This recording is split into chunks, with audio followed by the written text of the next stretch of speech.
여우가 어린 왕자에게 말합니다. 사람이 명확하게 볼 수 있는 것은 오직 마음으로만 가능하다라고요. 본질적인 것은 눈에 보이지 않는다라고요. 어린 왕자에 나오는 이 대화는 과학적인 사고로 살아가던 현대인들의 삶을 송두리째 뒤집어 놓았습니다. 그리고 신앙의 바라봄을 다시 부활시켰습니다. 역시 요한복음을 이해하는 데에도 도움이 되었는데요. 더 이상 앞으로 나아가지 못하던 걸림돌을 한 방에 제거해 버렸다 해도 과언이 아니었기 때문입니다. 오늘 말씀이 그러합니다. 말 그대로 눈에 보이는 것만으로 접근해서는 빵의 기적과 만나를 제대로 볼 수 없습니다. 보고 있으면서도 말이죠. 요한은 바로 이전 곧 믿음으로 볼 수 있는 것들을 나열했습니다. 깊은 데로 나아가서 그물을 던져라 라는 예수님의 말씀과 화음을 이룬다 라고나 할까요? 요한은 그저 예수가 아니라 깊이를 가진 그리스도 예수에게로 우리들을 이끌고 있습니다.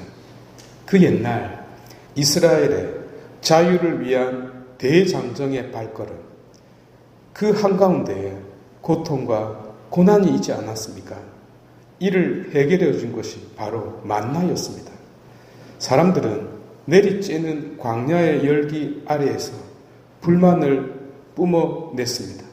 우리가 이집트에 있을 때에는 그래도 지세포 본당 신부가 콤비네이션 피자도 사주었는데 그때 피자를 먹고 얼마나 얼굴이 폈던가, 또 기름이 줄줄 흐르는 삼겹살은 어떠했던가, 그것을 섭취하면 40도가 넘어가는 사막에서도 거뜬히 견디지 않았던가, 삼겹살 기름기는 자외선을 차단시켜 주었거든요.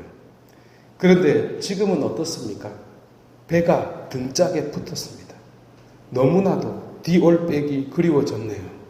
삶에서 참으로 신기한 것 중에 하나는요, 사람이 과거의 기억에는 광택을 낸다는 점입니다.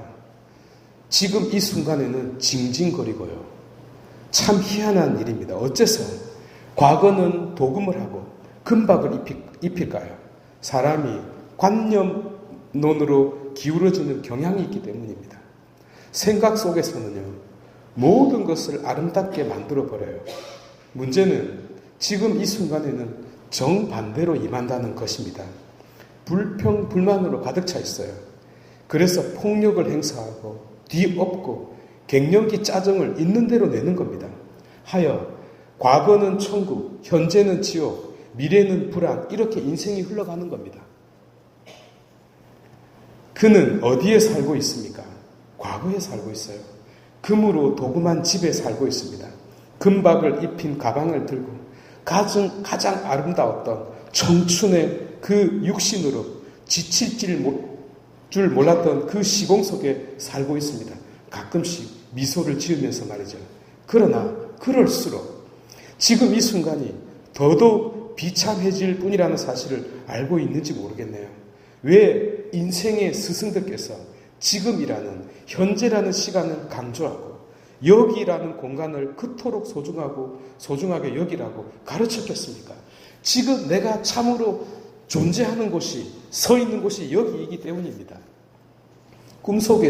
꿈속에서는요, 저도 디올백 없어요. 다른 사람한테 벌써 뇌물로 주고 없어요. 예수님은요, 사람들이 과거의 환상에서 깨어나오도록 빵의 기적을 일으켰습니다. 거기에서 빠져나오려면 먼저 거기에 들어가야 했기 때문입니다. 그래서 만나가 내렸던 그곳으로 다시 간 것입니다. 물론 1차원적인 배고픔 해결은 시급했죠. 그러나 그 속에 있는 의미는 달랐습니다. 사람은 누구나 말씀보다는 배고픔이라는 육신적 문제가 더 중요합니다. 그러나 그것만으로는 충분하지 않습니다. 턱없이 부족하죠.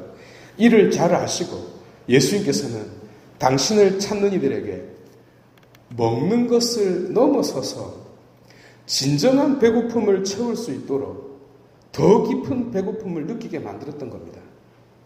진정한 배고픔을 채울 수 있도록 더 깊은 배고픔을 느끼게 만들었던 겁니다. 소위 역설이 이 빵의 기적에 녹아 있다 하겠습니다. 그래서 어린 왕자의 눈이 아니고서는 복음을 이해할 수 없을 뿐더러 그리스도라는 신앙의 본질에 들어가지도 못하는 겁니다.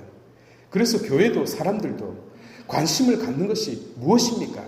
겉을 화려하게 꾸미는 겁니다. 형식을 아름답게 만드는 것입니다. 로마의 바티칸이 보여준 것이 바로 이겁니다.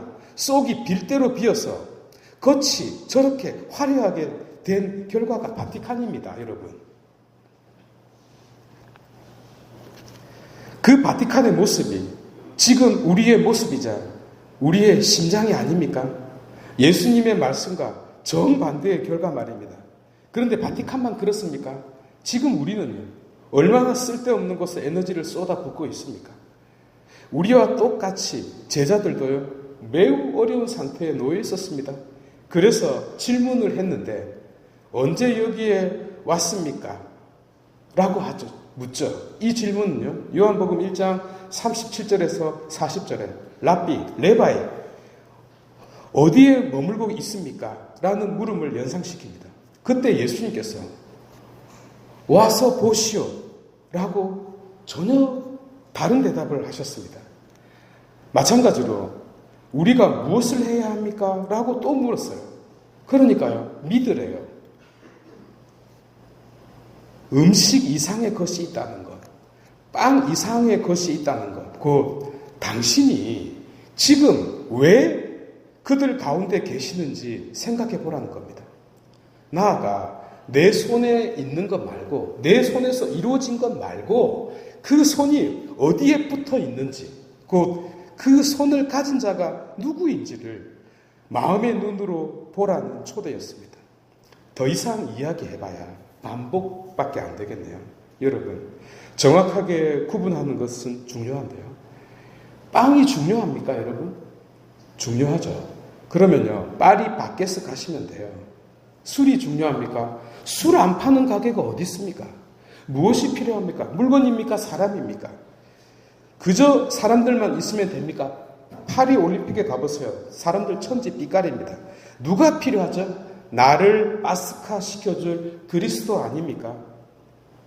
옛날에요, 집에 금덩어리를 숨겨두고 매일 아침 저녁으로 이렇게 쳐다보는 사람이 있었다고 하지 않습니까? 그때 그 쳐다보는 것만으로도 너무 기쁘고 행복했던 거죠. 이 미사가요, 이 예배가 같은 원리입니다.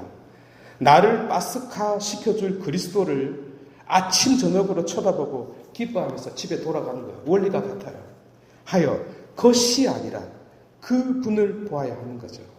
진정한 배고픔을 느낄 수 있도록 더 깊은 배고픔을 느끼게 만든 바로 그분을 바라봐야 합니다. 모두 일어나셔서 신앙 고백합시다. 한 분이신